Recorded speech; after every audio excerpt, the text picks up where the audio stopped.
Jesus é a água da vida que cura e liberta. Não há Deus maior, não há Deus melhor. Só o Senhor é Deus. Amém, amados irmãos? Deus é lindo demais. E hoje nós vamos ver um pouco mais a respeito desse Jesus, que é a água da vida, que cura e que liberta. Amém? Amém. Lá em João, no capítulo 5, nos versículos de 1 a 15, nós temos uma história que aponta para Jesus como aquele que é a água da vida, que cura e liberta. Então, eu quero que você ficasse muito conectado, que você usasse de tudo, da sua inteligência, do seu cognitivo, das suas emoções, da sua alma, da sua criatividade, que você viesse junto com essa história, porque ela é maravilhosa.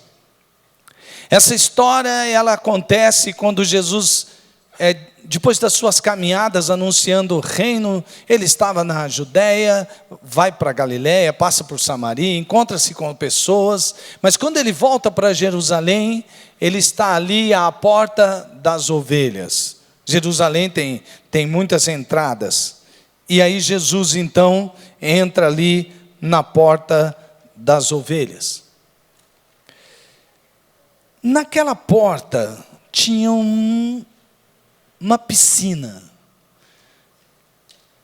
descrita aqui como tanque, o tanque de Betesda. Betesda significa casa de misericórdia. E Jesus entra ali, e ali acontece algo maravilhoso, sobrenatural. E sabe, Jesus não faz nenhum milagre além daquele que ele foi ali para realizar. Ele foi ali exatamente para se encontrar com um homem. E o que acontece na vida daquele homem é algo que tem muito a nos ensinar. E se você acompanhar essa história, você vai perceber como é maravilhosa essa oportunidade de aprender com a palavra de Deus, que Jesus é a água da vida que cura e liberta. Nós vamos começar com o texto, e depois nós vamos tirar algumas lições bem práticas e vamos aplicar isso na nossa vida. Veja só o que diz o texto. Algum tempo depois, Jesus subiu a Jerusalém para uma festa dos judeus. Há em Jerusalém, perto da porta das ovelhas, um tanque que em aramaico é chamado Betesda, tendo 5 entradas em volta. Ali costumava ficar grande número de pessoas doentes e inválidas, cegos, mancos e paralíticos. Eles esperavam o movimento das águas. De vez em quando, descia um anjo do Senhor e agitava as águas. O primeiro que entrasse no tanque, depois de agitadas as águas, era curado de qualquer doença que tivesse. Um dos que estavam ali era paralítico, fazia 38 anos. Sabe, meus amados irmãos, quando vocês param para prestar atenção nesse texto, algumas coisas você precisa entender do contexto, para que isso fique mais claro para você hoje, porque nós estamos num ambiente de cura e libertação. Jesus foi até Jerusalém para uma festa dos judeus. Essa não é uma festa oficial, da tradição judaica. Por exemplo, você percebe ali que ele coloca um artigo indefinido, uma festa. Quem escreve o livro de João, quando ele quer determinar, ele põe um artigo definido. Por exemplo, a festa da Páscoa, a festa dos tabernáculos, mas aqui ele está dizendo uma festa dos judeus. Provavelmente, essa aqui é uma festa que foi instituída posteriormente ou uma festa menor, é que eles celebravam a libertação que a rainha Esther trouxe quando estavam os judeus prestes a sofrer uma terrível sentença de morte. Seria um verdadeiro genocídio. E a rainha Esther, usada por Deus, então liberta os judeus daquele genocídio. E aí então eles comemoravam, celebravam isso. Esse tanque, chamado assim, não era um tanquezinho, porque às vezes você imagina um tanque pequeno, onde algumas pessoas entram, por isso tem tanta disputa. Não, ele era um tanque de 5.000 metros quadrados, ou seja, ele é uma piscina enorme, né? Um piscinão público, e muitas pessoas costumavam banhar-se ali. Ali é gente de tudo quanto é canto. Por quê? Porque ali também era um lugar de muitas crendices. Era para ser um lugar onde as pessoas fossem para entender quem era um Deus verdadeiro. Veja que tem 5 alpendres. Originalmente tinham 4 colunas que ali permaneciam. Mas foram colocados 5 alpendres para significar, ou para lembrar, ou para trazer à memória, ou estabelecer um símbolo ali do Pentateuco, os 5 livros de Moisés, os tão importantes livros de Moisés dentro da cultura religiosa dos judeus. Mas ali também começou a existir algumas fábulas e algumas crenças, como a do Deus da medicina, que tem um nome para os romanos e tem outro nome para os gregos, mas acreditava-se que esse Deus, que nasceu de um outro Deus, tinha um poder de cura, e que ele então estava usando aquelas águas daquele tanque para operar cura. Então havia um sincretismo religioso tremendo. Eles estavam envolvidos com as mais diversas crenças religiosas. Virou um paganismo enorme. Quando Jesus entra naquele tanque, eu imagino, naquela piscina, eu imagino que ele ficou muito triste ao ver que ali, ao redor do templo, onde deveria ser adorado o Deus verdadeiro, há tanto paganismo, há tantas crenças misturadas, há tanta idolatria. Se você for um pouco mais cauteloso, você vai perceber que em algumas versões da Bíblia, o texto que está escrito a partir do versículo, aqui, de vez em quando, a partir do versículo 4, abre um colchetes, que termina ali, né? No versículo 4 mesmo, aqui na palavra, o primeiro que entrasse no tanque depois de agitadas as águas era curado de qualquer doença. Fecha colchetes. Geralmente, quando esses textos estão entre colchetes, eles significam que não constam em todos os manuscritos, inclusive nos melhores manuscritos. Mas como havia muitas cópias, a gente não sabe dizer ao certo se aquilo foi um acréscimo posterior ou não. Então, para que a gente não mutile a palavra de Deus, esses textos permanecem ali. Mas o que isso quer dizer?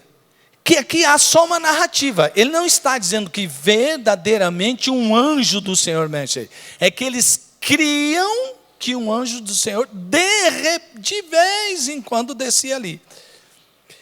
Esse tanque, essa piscina, ela provavelmente, quando ele foi construído, por isso também chama Porta das Ovelhas, provavelmente, que ele servia lembra que lá no templo em Jerusalém, eles traziam animais para serem sacrificados? Então trazia o carneirinho, trazia o bezerro, o cevado, enfim. E eles então traziam, mas aqueles animais não podiam ir sujos para o sacrifício. Então eles tinham que ser lavados. Então eles iam colocados nessas piscinas, que poderia não ser inicialmente tão grande assim, e eles eram lavados. E aí tinha uma porta das águas. Então quando o animal a ser sacrificado era colocado ali, abria-se a porta das águas, então vinha uma forte água e lavava os animais. É exatamente neste lugar em que há um certo mover das águas. Alguns estudiosos acreditam que não era exatamente um anjo que aparecia para mover as águas, mas era alguém que ia lá e abria essas portas das águas, e a água parecia que vinha com mais força, aí fazia o movimento. Então, era tanta crendice, e Jesus não, e nem Jesus, nem o paralítico, nenhum deles conta que, não, olha, muita gente é curada aqui, né? O paralítico provavelmente não via gente sendo curado ali. Mas ele estava ali, e eu quero que você me responda, quantos anos aquele paralítico estava ali? Quantos anos? Daí dá para você perceber quão miraculosas eram aquelas águas, né? O cara estava ali há 38 anos. Depois ele dá uma justificativa até o porquê não aconteceu o milagre. Mas a verdade é que ali estava envolvido uma porção de crendices religiosas que pareciam não funcionar. Ou se funcionava, era para uns poucos escolhidos. Gente, agora imagina uma coisa como essa. Tenta imaginar a cena. Jesus está entrando na porta das ovelhas, e ele entra num lugar onde havia muitas pessoas doentes. Haviam doentes que estavam ali, que perdiam parte do seu corpo por causa de alguma doença que fazia com que parte do seu corpo ia se perdendo, como uma lepra, por exemplo. Então ali havia partes de corpos humanos por tudo quanto é lado. As pessoas, como esse paralítico, não tinha mais gente para ajudá-lo. Então ali mesmo ele urinava, ali mesmo ele defecava. Então era um cheiro de urina, de fezes, de partes humanas. Era um cheiro terrível. Imagina aquela pessoa que estava sofrendo de algum mal estomacal, por ali mesmo ela já vomitava, e aquele cheiro contaminava tudo aquilo ali. E o visual, imagina o visual daquilo. As pessoas estendidas para tudo quanto é lado, e até para você andar, a hora que o visual você tem que enxergar direito para você não pisar nas coisas, né? Que lugar triste, na verdade. Mas sabe o que é mais triste daquele lugar? O mais triste daquele lugar é que aquelas pessoas, elas estavam sofrendo por causa do religiosismo. Veja que eu não escrevi fuja da religião, mas fuja do religiosismo. Não fuja da adoração, não fuja de se reunir como povo para adorar o Deus verdadeiro, mas fuja do religiosismo. Fuja das tradições religiosas que, ao invés de trazer respostas, só escravizam as pessoas. Ao que parece, aquilo era uma água parada que tinha um mover só da religião. As pessoas ficam ao redor daquela água parada e não são curadas. As pessoas ficam ao redor daquela água parada e não têm vida em si mesmas, porque elas foram tomadas por um mecanismo de religiosidade. Tudo que acontece é tão mecânico, acreditando em coisas que na verdade não podem alterar nada em suas vidas.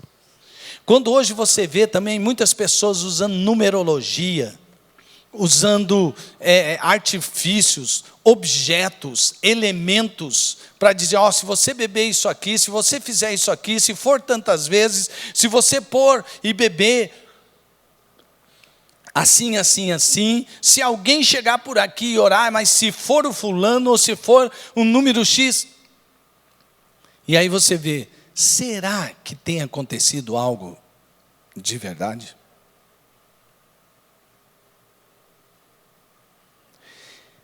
Jesus chega aqui para pôr um basta nessas mentiras. E vejamos o que vai acontecer a seguir. Vamos ver o texto.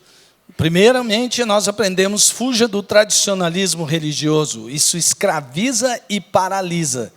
Segundo, foque em Jesus. Olha o que diz o texto. Quando o viu deitado, quem viu, gente? Quem viu? Isso é importante você me dizer. Quando o viu deitado, quem o viu deitado? Jesus.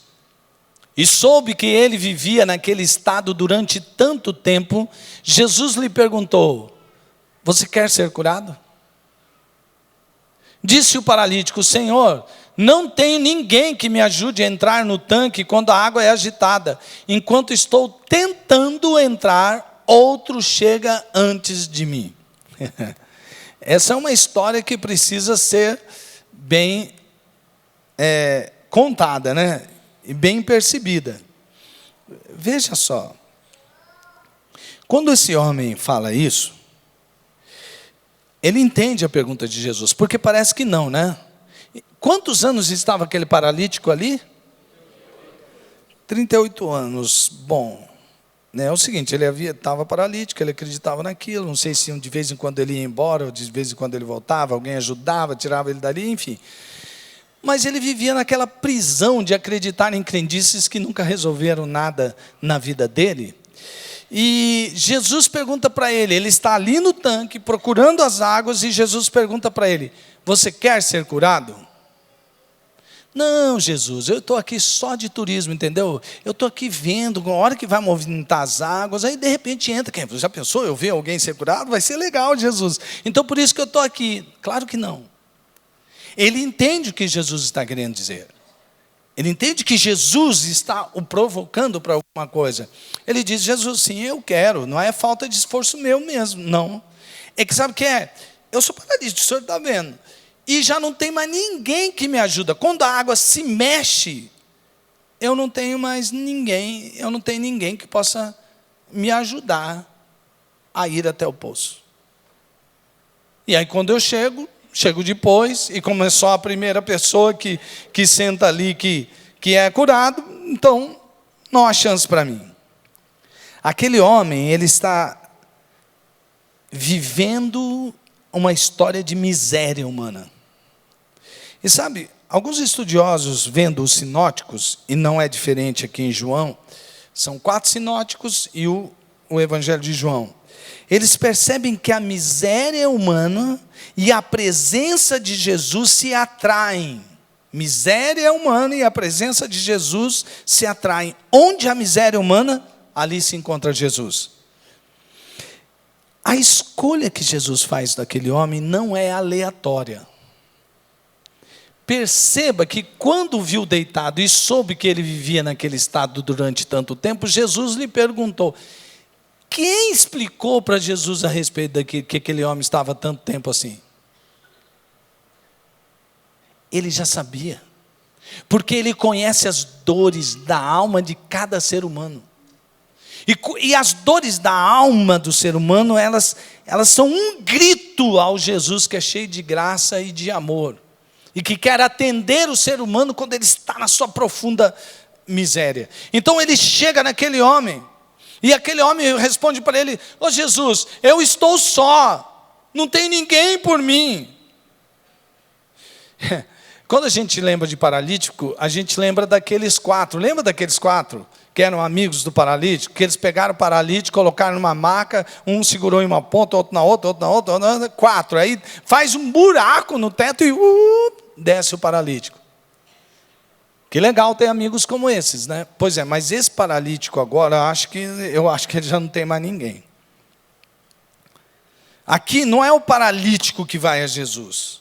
Não são os amigos que levam o paralítico a Jesus. Ele está só. Ele está desamparado. E é por causa disso que Jesus é quem vai ao encontro dele. Gente, pense comigo. 1 ano você cuidando de uma pessoa. Aí você chega para outro parente e fala: vamos revezar aí, porque, olha, não dá, 1 ano, como é que eu faço com minhas coisas? Tá? Tem coisa para fazer, também tem que correr atrás. Aí vai revezando, um para outro, 5, 10, 15, 20 anos. Chega uma hora que as pessoas falam: infelizmente não tem jeito, não dá. E não sei porque ele ficou assim, mas ele vai ter que ser deixado aqui mesmo. Eu nem culpo essa família, nem culpo esses parentes, nem culpo esses amigos. Afinal de contas, aqui a gente não dá para julgar ninguém, nem esses aqui da história. Mas acompanhe a história comigo. Era difícil para alguém continuar insistindo em acompanhar esse paralítico. Quem se importaria com um homem como esse? Quem ligaria para ele? É por isso que ele diz, oh, Jesus, ele não sabe com quem ele está falando, claro. Mas ele fala, olha, você veio aqui para me ajudar? Você está me perguntando que eu quero ser curado porque você quer oferecer alguma coisa? Então, mas eu não consigo mais. E eu estou muito sozinho. Aqui eu fico fazendo algumas perguntas para o texto. Primeiro eu faço as perguntas para o texto e digo assim, é verdade. Às vezes tem certas dificuldades que não tem mais o que as pessoas fazerem. Mas também, ao mesmo tempo, eu penso assim, gente, nós como igreja, que temos a resposta, que temos a solução, será que a gente não tem passado por tantos paralíticos que sofrem há tantos anos e anos na vida e precisam simplesmente ser levados para Jesus? Onde fica a nossa compaixão? Onde fica a nossa misericórdia pela vida de outras pessoas? Parece que quando as pessoas elas nos dão muito trabalho, a tendência é ir deixando elas num canto, né? Você dá trabalho, vou fazer uma coisinha aí, mas olha, a vida continua aqui para os que estão vivos e ativos. Você é meio. Então fica aqui encostado. Quantas vezes a nossa sociedade não faz assim com as pessoas mais velhas, não é verdade? Enquanto elas estão produtivas, existem pessoas ao redor, enquanto elas podem dar alguma coisa. Mas quando o tempo passa, né? De repente algumas pessoas vão sendo atiradas ali num canto, num asilo, alguma coisa assim. Mas aquele homem, ele recebe ajuda daquele que realmente pode ajudá-lo. E vai até ele alguém que não se importa se ali está fedendo, se ali está cheio de fezes, se ali está cheio de urina. Ele não se importa se aquele visual daquele lugar é terrível, ele não se importa com isso. Sabe por quê? Porque ele vai para aquele homem, para que aquele homem tire os olhos daquilo que não vai trazer cura para a vida dele. E para que ele ponha os olhos, para que ele foque em Jesus. Foque em Jesus. E aí vai vir a palavra da libertação. E a palavra da libertação é: levante-se e ande. Então Jesus lhe disse: levante-se, pegue a sua maca e ande. 3 verbos no imperativo: levante-se, pegue e ande. Imediatamente o homem ficou curado, pegou a maca e começou a andar. Exatamente sob a ordem de Jesus. Não há mais uma pergunta: você quer ser curado? Não há mais, você está vendo, explicações sobre o lugar, ou sobre o que ele tinha crido anteriormente. Agora há uma ordem de Jesus. E quando você foca em Jesus, e aí você obedece, você vê Jesus falando, ele dá uma ordem sobre a sua vida. Como está a sua vida hoje? Se você fosse descrever o que a sua vida fala, como que ela está? Cheirando bem? Ou tem algumas sujeiras que você vê ao redor? Algumas coisas que só você sabe que pensa? Algumas coisas que você tem vergonha? Algumas coisas que te envergonham? Você sente que precisa de purificação? Você sente que precisa de alguém para limpar tudo aquilo ali? Mas você vai se fechando na sua própria sujeira. A água também traz a ideia de purificação, né? Porque era isso que acontecia com as ovelhas. E a purificação aqui também nós podemos lembrar do capítulo anterior, quando Jesus está indo da Judéia para a Galiléia e tem que passar ali por Samaria, se bem que muitos judeus não gostavam de pisar naquelas terras, porque julgavam um povo de segunda, terceira, quarta, quinta categoria. Ele para ali, perto da aldeia de Sicar, ele se assenta no poço para descansar um pouquinho, o sol está a pino. Está mais quente que a tarde de hoje, né? Deixamos o nosso carro hoje no sol, a hora que nós fomos lá, estava marcando 42 graus. Parece que tinha um sol para cada um, né? Aquela brincadeira que o cara fala que estava tão quente, tão quente, tão quente, que ele tem medo de olhar em volta e se deparar com Sadraque, Mesaque e Abednego, né? Lá na fornalha ardente.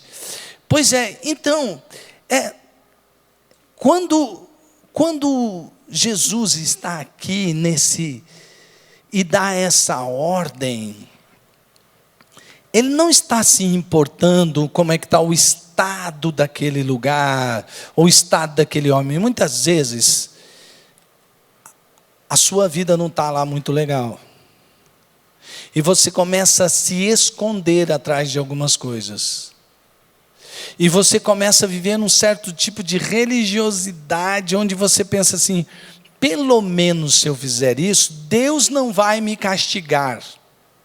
Ai, será que eu mereço isso? Ai, o que eu fiz para merecer isso? Meu irmão, nunca use mais essa frase, o que eu fiz para merecer isso? Sabe por quê? O dia que você receber o que merece de Deus, sabe o que você vai receber? Me diga. O salário do pecado é Então, o que você merece de Deus é o inferno.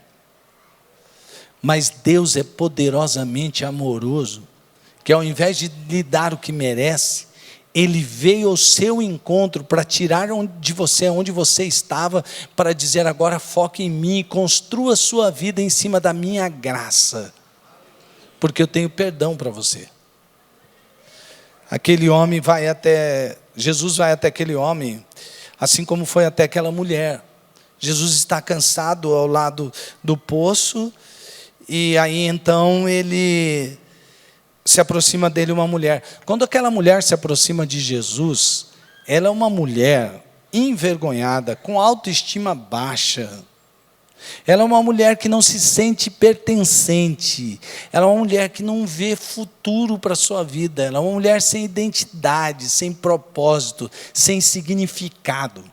Quando Jesus conversa com ela e mostra quem Ele é, e ela percebe que Ele é a água da vida, no fim daquele diálogo, aquela mulher se sente aceita, amada pelo maior amor que pode ser expresso, que é o amor de Deus. Ela é alcançada pela graça do Messias, do Salvador. A sua vida é ressignificada.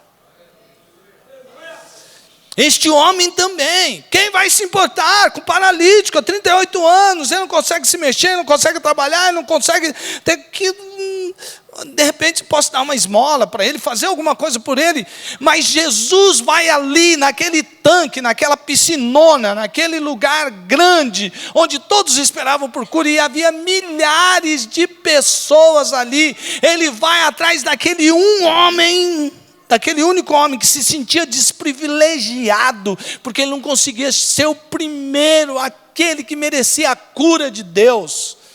Imagina como estava a cabeça desse homem, mas está diante dele o autor da vida, que diz para ele assim: olha, levanta, pega essa tua maca e anda, e aquele que deu essa ordem tem poder para realizar o milagre. Aquele homem, quando que ele fez?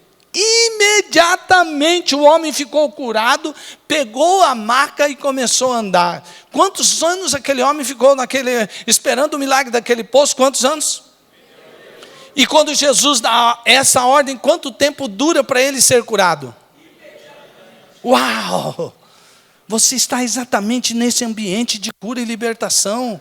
Você está diante do Jesus que pode dizer para você: eu não sei qual é a sua paralisia, eu não sei o que paralisou a sua vida, o que deixou você ser esse que você está sendo agora, sem muita perspectiva, só vivendo na religião. naquele religiosismo. Você vem domingo na igreja e tenta fazer alguma coisinha para Jesus, eu vou dar meu dízimo. Eu digo para você, sai da sua paralisia. Jesus é muito mais que uma religião. Jesus é o autor da vida. E Ele quer usar você, Ele quer curar, sarar você, Ele quer tirar você da sua paralisia, para que você se levante, para que você ande e para que você dê muitos frutos para a glória de Deus. Para que você seja ativo e operante no reino de Jesus, no reino de Deus. E Jesus está aqui hoje. Não, Ele não está lá fora, Ele não está no lugar onde tem um monte de ungidões para falar com você. Jesus é o que faz, Jesus é o que opera. Você fala, pastor, eu não tenho mais nem fé para isso. Eu dizer para você, se você está ouvindo a voz de Jesus hoje, não tenha fé na fé, tenha fé em Jesus. O foco é Ele.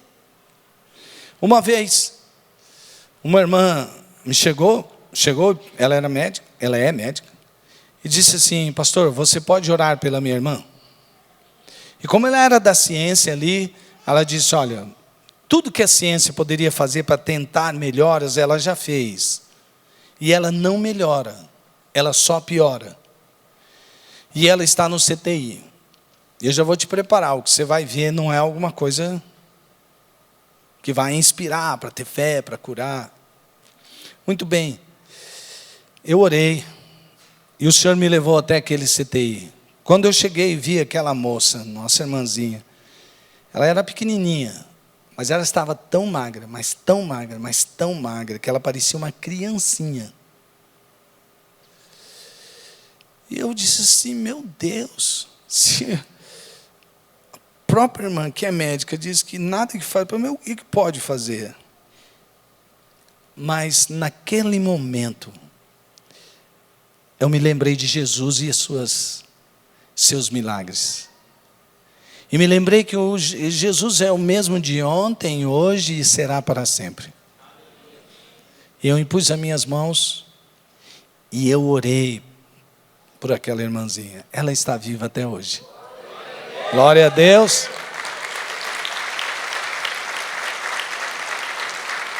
Agora eu vou te dizer o que a tua religião está fazendo na sua cabeça. Vou chamar esse pastor para orar lá no hospital, que tem um doente, e esse cara tem o poder, ele vai.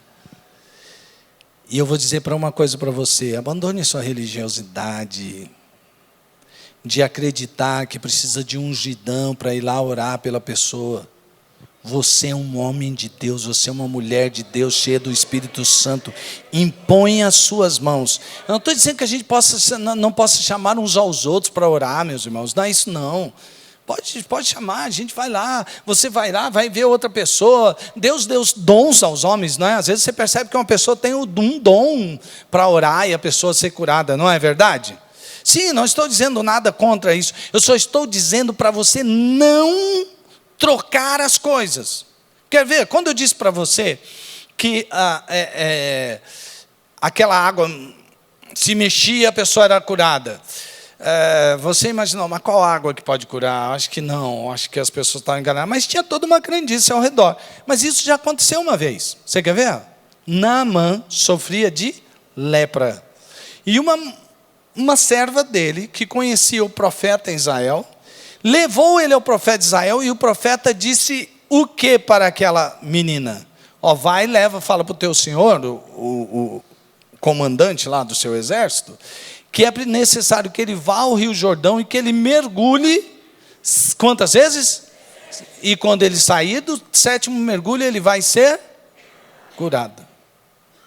E quando ele fez isso, porque aquele homem primeiro, ele disse assim, não, eu sou um homem que tem conhecimento.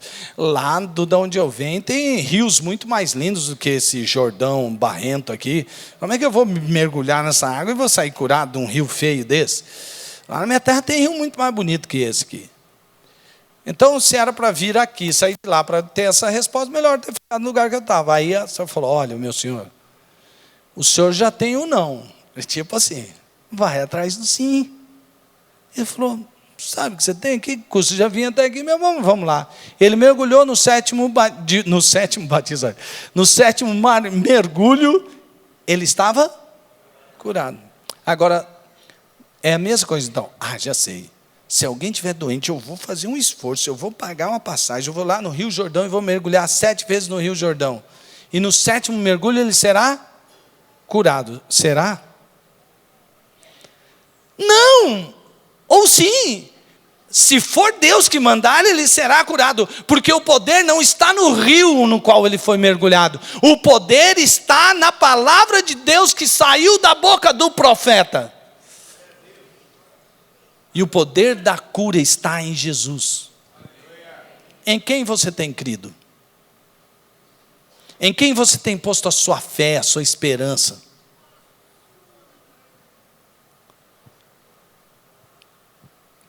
Imediatamente o homem ficou curado, pegou a maca e começou a andar. Agora veja como termina isso. Existe aqui um cuidado, uma advertência. Cuidado com a recaída. Eu não sei o que a sua mãe falava para você quando você era pequeno. A minha mãe, quando a gente tinha gripe, por exemplo, e aí a recomendação geral para uma gripe é, olha, repouso, né?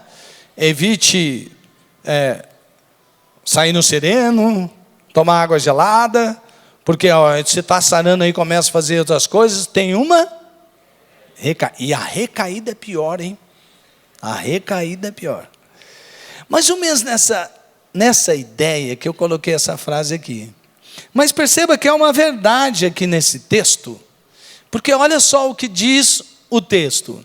Isso aconteceu num sábado, e por essa razão os judeus disseram ao homem que havia sido curado: hoje é sábado, não lhe é permitido carregar a maca. Mas ele respondeu: o homem que me curou me disse, pegue a sua maca e ande. Então lhe perguntaram: quem é esse homem que lhe mandou pegar a maca e andar? Ali é que lhe mandou pegar a maca e andar. Os judeus aqui provavelmente eram os líderes religiosos de Israel, membros do conselho, do sinédrio. A própria lei de Moisés ensinava que o sábado tinha de ser diferente dos outros dias. Essa era a ideia, um tempo que o povo se ocupava principalmente em juntos irem adorar a Deus. O profeta Jeremias, por exemplo, ele proibiu que se carregassem cargas ou que se trabalhasse no dia de sábado. Está em Jeremias capítulo 17, versos 21 e 22. Neemias deixou bem claro que negociar no sábado, como se ele fosse um dia comum, era proibido. Neemias 13, 15 a 19. Com o passar dos anos, os líderes judeus reuniram milhares de regras e decretos concernentes ao sábado. No tempo de Jesus, havia mais ou menos 39 tipos diferentes de trabalho. Uma dessas categorias de trabalho era carregar alguma coisa, o carregador. E isso incluiria, assim, até a pessoa pagar alguém para carregar uma agulha dentro do bolso.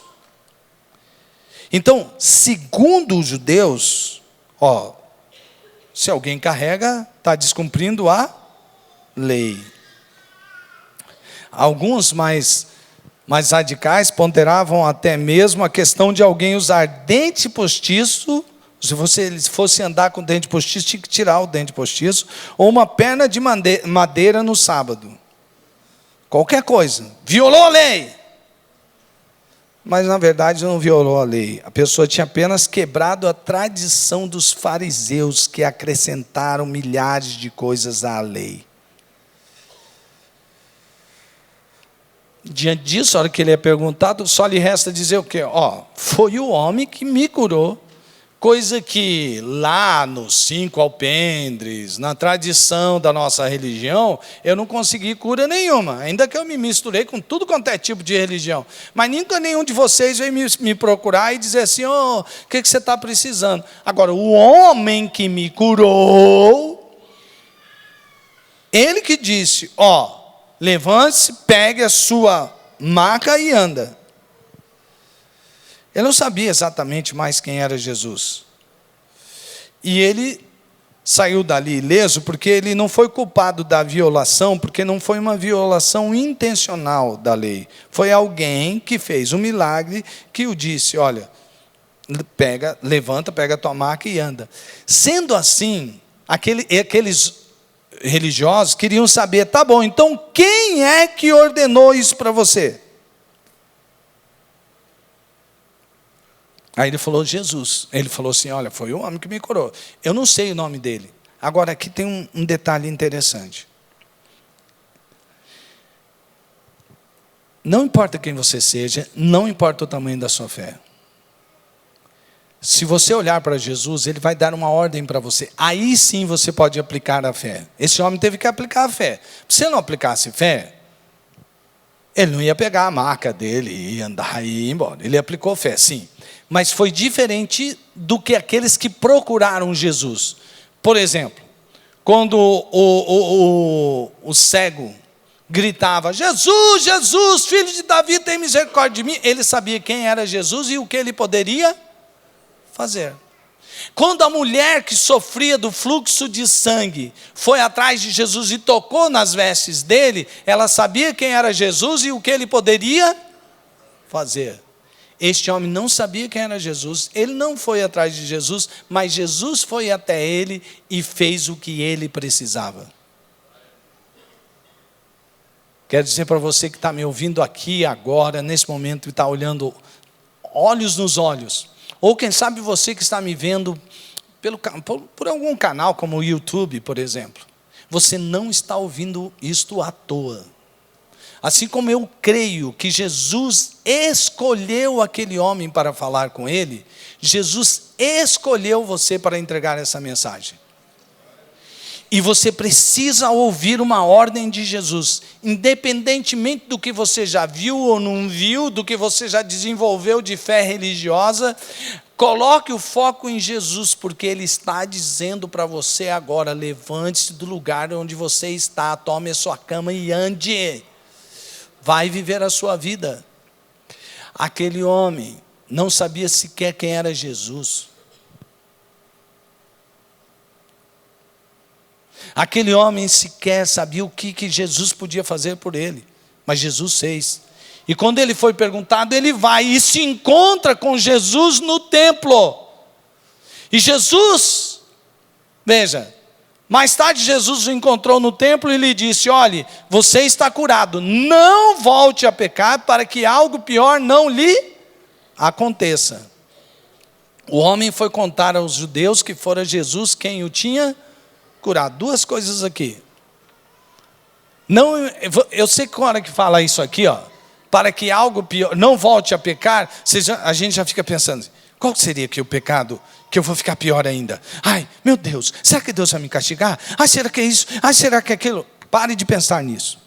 O grande erro daquele homem é que ele estava pondo a sua fé em algo que não poderia resolver o seu problema. Em quem você está pondo a sua fé e na base de que você está construindo a sua vida.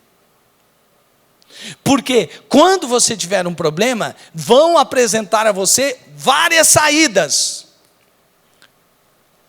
E se você deixar de olhar para Jesus e começar a olhar de novo para saídas que chocam com a sua fé em Jesus, quando você tem que abandonar a sua própria integridade cristã para começar a buscar coisas que não vão lhe ajudar, algo pior vai lhe acontecer.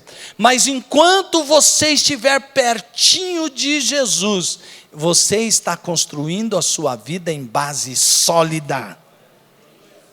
E nada vai lhe acontecer de pior. Era isso que Jesus estava dizendo para aquele homem. Quando aquele homem vê quem é Jesus, ele volta e fala para os fariseus, ou para os do conselho do Sinédrio: ó, vocês fizeram uma pergunta, vocês são autoridade sobre mim, eu não soube responder. Agora eu sei.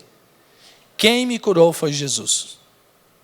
O texto diz que os judeus tinham mais raiva ainda de Jesus. Não os judeus de uma maneira geral, mas esses líderes religiosos, porque para eles, aquilo era uma afronta. Imagina. O cara tá desobedecendo a lei de Moisés. Gente, pensa aqui comigo. Se você conhece alguém que sofre de um mal terrível, e aí ele chega até você e ele está curado, você vai fazer o quê? Você vai se alegrar com aquela pessoa. E se aquela pessoa dissesse: não, o homem foi, ele vem da parte de Deus e ele me curou, você vai se alegrar mais ainda. Mas não é o caso desses homens aqui, porque esses homens são aqueles religiosos que querem achar a falha da coisa para julgar, condenar e dizer assim: isso aí não.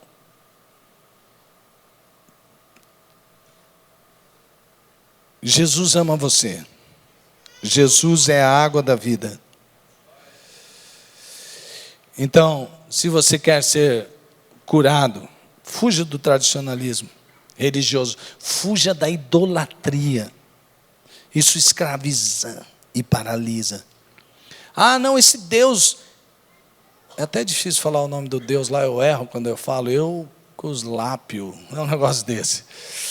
E ele é o Deus da cura. Não, esse aqui é o Deus da fertilidade. Esse aqui é o Deus não sei o quê. Esse aqui é o Deus... então eu vou procurar. Se eu estou precisando de fertilidade, eu vou procurar isso. Eu vou procurar aquele. Aí você divide a sua fé.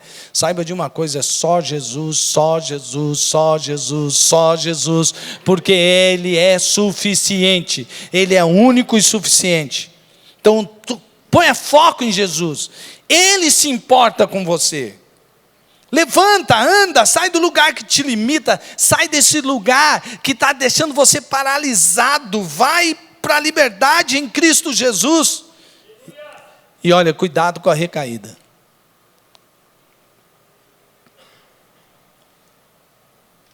Quando essa história termina, eu imagino a vida desse homem. Ele não é somente curado, gente. Ele não é somente curado, gente. Ele tem a sua dignidade restabelecida. Agora ele é um homem que pode trabalhar para conquistar o seu sustento. Agora aquele homem, ele é um homem que pode olhar nos olhos das pessoas e dizer quem ele era, o que aconteceu com ele, e aquele homem pode dizer quem ele é em Jesus. E ele é totalmente restaurado por Jesus. O que você vai fazer com esta mensagem? Você pode simplesmente achar algumas frases bonitas ou não. Você pode sair daqui com uma autocrítica lá em cima. Ou você pode crer que essa palavra é para você. E você tomar uma atitude com relação a isso.